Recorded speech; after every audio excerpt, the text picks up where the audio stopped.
everyone, this is Do a Dreamer. So yes, today myself and the Jedi Bender is going to give our predictions on the next episode of Death Battle, and this episode is going to feature a battle between Captain Marvel versus Captain Marvel. I know a lot of people thinking, "We mean Captain Marvel," or in other words, Shazam. Shazam. So we can say Marvel's Captain Marvel and DC's Captain Marvel. Yeah. Anyway, but they're gonna refer to him as Shazam, which is I think it's a lot easier and less confusing. So anyway, I'm Doer Dreamer, and my partner in crime is with me, Jedi Bender. What's up, man? Nothing much, bro. Once again, happy to be back doing Death Battle predictions. This time on a matchup I've been waiting a long time to see, that I've wanted to happen, but at the same time I didn't want it to happen because, man, this fight is scary. It is scary and very convenient too. Yeah, it is convenient. She had her first solo movie, and more conveniently, Shazam is going to be opening in theaters next week. And as we're recording this, the premiere for it actually happened yesterday. So it is a great time to kind of be a fan of both of these two characters and for them to do this fight. Right. And you actually had the chance to see the Shazam movie in advance, didn't you? Yes, I did. I was given the opportunity to go see an exclusive fan screening with many other people to see the Shazam movie. I loved it. I heard great things. Yes, it is hands down the best DC movie we've had in a long, long time. Yes, I'm sticking to it. So yeah, it's a great film. But yeah, but we're not here to talk about their films. We're here to talk about which one of these characters deserves to have the name Captain Marvel. Yes. And we're going to start off by talking about Ms. Marvel or Captain Marvel or Carol Danvers, wherever you want to call her, or Binary. She has so many names. She does. Yeah. But really I remember you and I talked about her when we did a prediction when she was facing Android 18. And yeah, we did. She came up very, very short with Android 18 with 2 broken arms and a stomped head. Yeah, she received a very brutal death, and that episode was met with a tiny bit of controversy from, I would say, the Dragon Ball community. But yeah, no, I would say that I think now bringing her back is more better, and having her go up against somebody who once shared the name with her, I think that makes for a much better matchup. Right.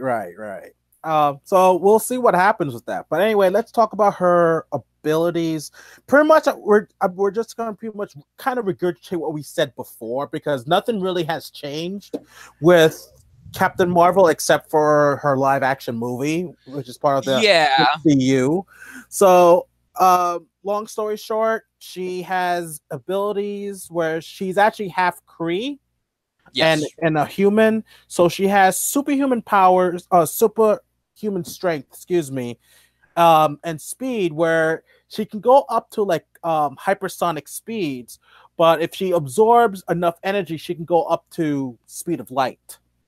Yes, and her strength, I would say, I'm trying to remember if it's about like she can lift up to 100 tons.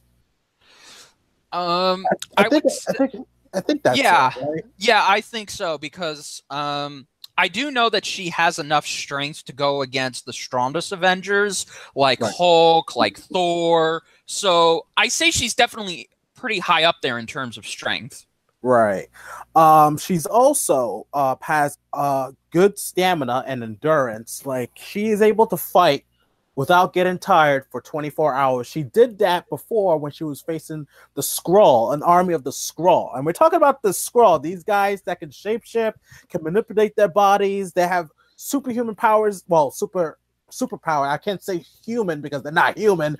Yeah, no. But she fought an army of them by herself for 24 hours and never got tired. And that is a very awesome feat, in my opinion. Yes, yes, it is. She's done other great things too. She's been on both the Avengers team. She's been on other teams. She, of course, has other notable powers like a healing factor and Yes. a danger sense, which is basically kind of a knockoff of Spidey sense, but except it's not triggered automatically. It's just random. And that's about it for all the power she has. So she's your standard, typical superhero with all of these skill sets and powers. Right. And if she absorbs enough energy, she can go into a binary form. And Yes. just to let people know, there was a time where she was once binary, but she lost that ability, but she can tap into it, but it doesn't last long. No, no, it doesn't. It's kind of a shortened temporary boost. So, but it's still powerful in its own right. And I really think it's the one thing that makes this Captain Marvel stand apart from her counterpart. Right. And of course, she has a lot of experience in terms of training. She was trained in the military, NASA, Yes. with the Avengers, with the X-Men, Yes. and other alien races as well, because the person that also helped train her, which was Captain Marvel, also helped her and trained her, who is from another Yes. planet. So that is a lot of experience right there that I have to say when it comes to fighting abilities, knowledge, and what have you. I agree. That is indeed a plethora of experience. She's definitely seen and done many things in the Marvel Universe. And still to this day, she proves a formidable foe against anyone she's fighting. And I really do believe that she is not somebody to take lightly. Right. And also, she can also breathe in space. She can sustain herself in space. Obviously, yeah. And she can shoot concussive blasts that's able to kind of destroy a building, if I remember correctly. Yes, yes, you are right. She does have photon blasts that she can shoot out of her hands that are pretty much like Iron Man's repulsors, but just they come out of her hands. Right, right. So, yeah, that's pretty much it about Captain Marvel, in terms of, I know some of you guys might tell us about some feats and stuff, which you feel free to do that in the comments down below.